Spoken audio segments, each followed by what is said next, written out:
ایک دفعہ کا ذکر ہے، ایک شیر، ایک بھیڑیے اور ایک لومڑی کا صحرا میں ایک جگہ سامنا ہوا۔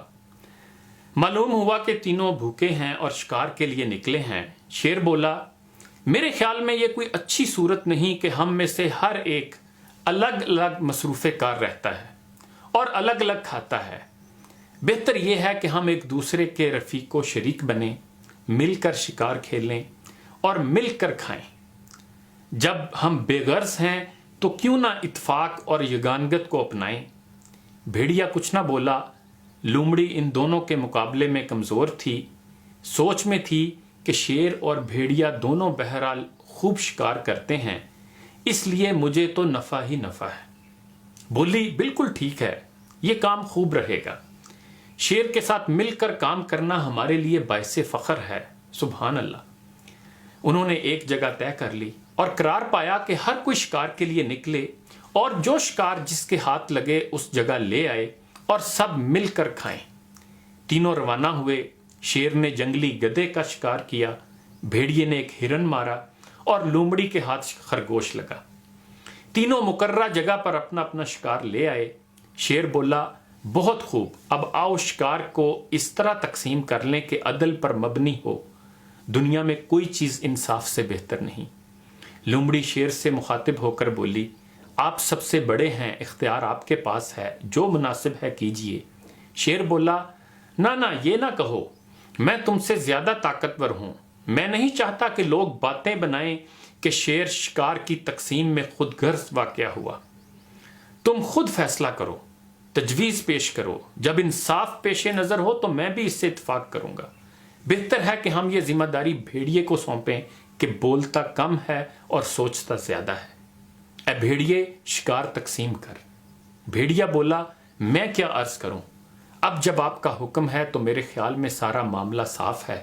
آپ سب سے بڑے ہیں، جنگلی گدھے کا خود آپ نے شکار کیا ہے، لہذا یہ آپ کا مال ہوا۔ میں متوسط درجے کا جانور ہوں، ہرن کا شکار بھی خود میں نے کیا ہے، سو اس پر میرا حق ہے۔ لومڑی سب سے چھوٹی ہے، خرگوش کا شکار خود اس نے کیا ہے، لہذا خرگوش اسی کے حصے میں آتا ہے۔ شیر غصے میں آ گیا، بولا، اے چیر پھاڑ کرنے والے بھیڑیے، اپنی غلطی کا احساس کر، اپنی غلطی کا احساس کر۔ تیری اس تقسیم پر لوگ نفرین کریں گے۔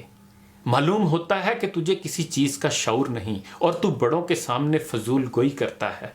کیا کروں، شیطان کا حکم ہے کہ ایک جھامپڑ مار کر تیرا بھیجا پارا پارا کر دوں۔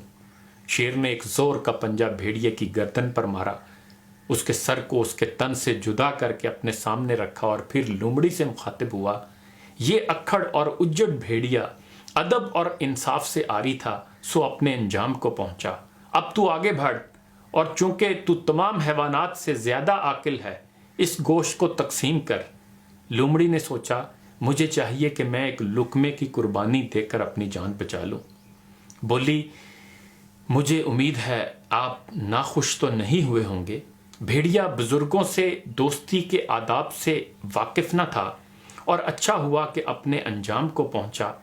رہا تقسیم کا معاملہ تو اس میں کوئی مشکل نہیں۔ جنگلی گدھا آپ کے دوپہر کے کھانے کے لیے ہے، ہرن آپ کے شام کے کھانے کے لیے ہے، اور خرگوش آپ کے ناشتے کے لیے اچھا رہے گا۔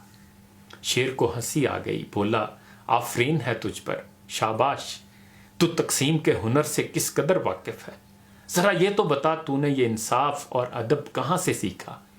لومڑی بولی، میں کس قابل ہوں، اچھائی کا وجود آپ کی ذات سے ہے۔ رہا ادب و انصاف کا معاملہ تو یہ میں نے بھیڑیے کے کٹے سر سے سیکھا ہے، جو اس وقت آپ کے سامنے پڑا ہے۔ فارسی کی اس کہانی کا پاکستان کی اسٹیبلشمنٹ، عوام اور نظام حکومت و سیاست سے کوئی تعلق نہیں ہے، نہ اس کا کرونا کے بعد آنے والی غیر ملکی امداد سے کوئی تعلق ہے، اور نہ فردوس عاشق ایوان کو فارغ کر کے نئے لوگوں کا ان کی جگہ آنے سے کوئی تعلق ہے۔ لیکن اگر آپ خام خواہ ان معاملات کو اس کہانی سے جوڑ لیں تو یہ آپ کی شرارت ہوگی، اور مجھے پتا ہے کہ آپ پاکستانی بڑے شرارتی لوگ ہیں۔